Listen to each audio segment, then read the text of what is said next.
नून रोटी भलही नैहरे में खैती हो, शादी से नीमन कुंवारे रही जैती हो। नून रोटी भलही नैहरे में खैती हो, शादी से नीमन हम नैहरे रही जैती हो। मिलल बा पियावा यावारा आहो सखी, कबो घूमे पटना कबो यारा आहो सखी। जी हाँ ये भैया, तो आप सब कैसन बानी जाए भैया। और आशा ना बल्कि विश्वास बा ये भैया कि आप लोग मस्त हो खबजा, खुश हो खबजा, स्वस्थ हो खबजा, तंदुरुस्त हो खबजा। और हम बानी आप सबके भोजपुरी गायक व गीतकार नीतीश सिंह, और सबके हम प्रणाम करतनी है भैया। आपन आशीर्वाद हमरा ऊपर बनौले रही जा, और आई जा रउआ सबके बीच में बहुत ही सुंदर, बहुत ही लाजवाब, बहुत ही बढ़िया हम ही लोकगीत ऑर्केस्ट्रा सॉन्ग लेके आ गइल बानी है भैया। और आशा ना बल्कि विश्वास बा कि अगर इस सॉन्ग के, इ गाना के रउआ सब अच्छा से म्यूजिक बनवा के, अच्छा से रउआ सब गा के स्टूडियो में रिकॉर्ड कर देतानी है भैया, तो हमरा आशा नहीं पूरा बल्कि विश्वास बा, मन में श्रद्धा बा कि इस सॉन्ग आप लोग के बीच में ज़रूर बाजी।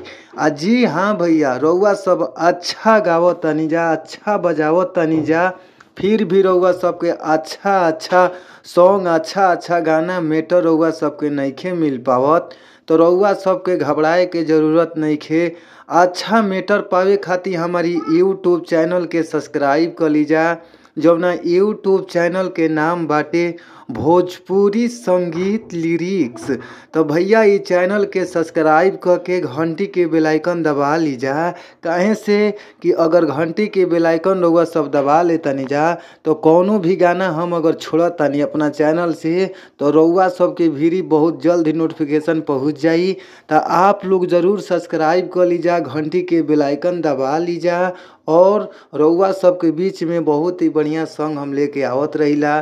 तो आई जा हमनी के चलल जा मुखड़ा के ओर। मुखड़ा के भाव का बाटे, कौना भाव में कैसे गावे का बा, आई जा सुनी जा। नून रोटी भलही नैहरे में खैती हो, शादी से नीमन कुंवारे रही जैती हो। नून रोटी भलही नैहरे में खैती हो, शादी से भलही कुंवारे रही जैती हो। मिलल बा पियावा यावारा एहो सखी, कबो घूमे पटना कबो यारा एहो सखी। तो भैया अगर इस सॉन्ग रउआ सबके अच्छा लगता, मस्त लगता, तो फुल सॉन्ग लेवे खातिर हमारी स्क्रीन पर नंबर बाटे, और नंबर रउआ सब नोट कर लीजा। हमार नंबर बाटे 98 350 77 203। एक बार और नंबर नोट कर ली, 98 350 77 203। तो आप लोग हमारी नंबर पर कॉल करी जा। कॉल कैला के बाद आप लोग के बहुत ही कम से कम चार्ज में, बहुत ही कम पैसा में रउआ सबके सॉन्ग मिल जाई। तो आप लोग ज़रूर कॉल करी जा, संपर्क करी जा। फिर मिलल जी अगला वीडियो में। थैंक यू सो मच, धन्यवाद, बाय बाय।